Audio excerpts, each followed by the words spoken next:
So it says, nevertheless, after 150 years, today, that light of reason has become not enough to illumine the future. Because it's still a future that is very shadowy and has a lot of fear of the unknown. So continuing, he says, now in the age of postmodernity, this is where practical atheism is all about, humanity renounced the search for a great light, truth itself. It's now content with smaller lights which illumine the fleeting moments that yet prove incapable of showing the way. So therefore, in the absence of a true light, the light of faith, everything becomes confused. Impossible to tell good from evil, or the road to our destination from other roads which takes us in endless circles, actually going nowhere. Kindly, in these few moments, identify in your heart, in your mind, which of the three you fall more. Are you more of a consumerist, materialistic person? Are you more of a relative, subjectivist person? Lahat ng sinabi mo, totoo paragi. Pag ayaw nila, bahala sila. Bahala ka sa buhay mo. Or are you more of an individualist? Wala kang pakialam sa ibang tao. Mahalaga yung nangyayari sa buhay mo. Where is mine, your kind of practical atheism, since in every believer there is an unbeliever?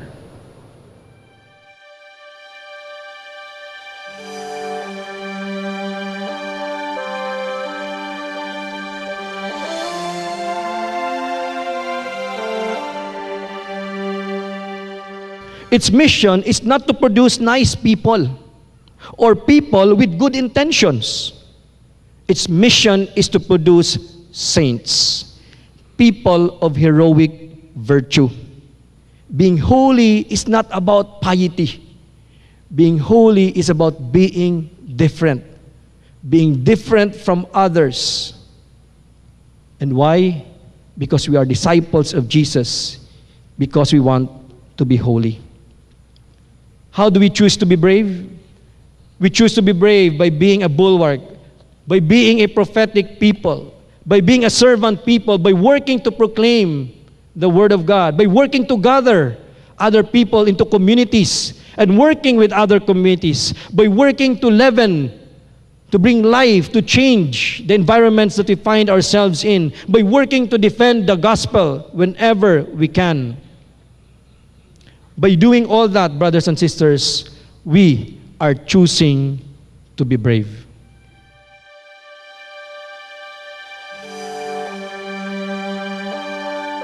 Ligaya, we have been called to be the joy of the Lord. And joy will be a mark, a character of everything and anything we should be doing. We have been designed to be a people of joy, and we can only accomplish the mission we have and do the will of God if we anchor it in hope and do with joy what we have been gifted to do. What have we been designed to do with joy? Number one, the joy of discipling. The joy of bringing, pag sinabing discipling, ang understanding natin, you bring a person from point A to point B. You allow him to experience what it needs to be a member of good standing. Diyan po tayo magaling.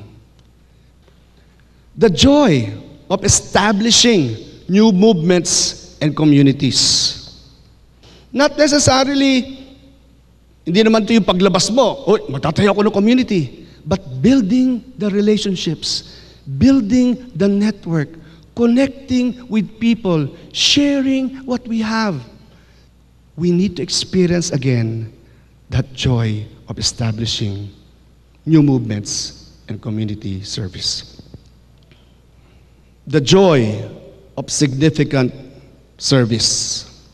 And I believe many of you are experiencing that joy when we say, okay, we want to experience the fullness of life, and the fullness of life is in giving to the Lord what in the measure that He has given to us.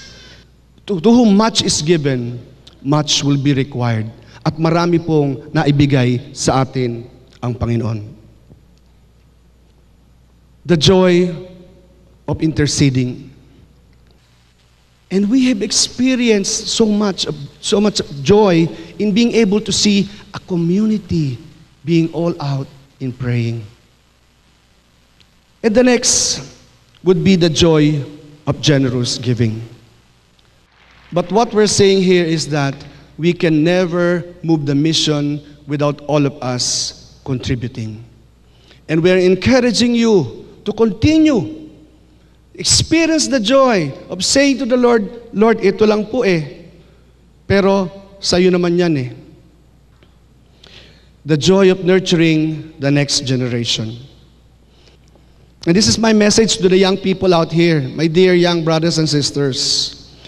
Kung alam lang ninyo ang pagmamahal namin sa inyo, kung alam lang ninyo kung ano yung gusto ng Panginoon na marating ninyo, kung alam lang ninyo na mahal kayo ng Panginoon at ilinagay kayo sa isang pamayanan, isang community that is concerned for your future and it's inviting you to experience the hope that we have.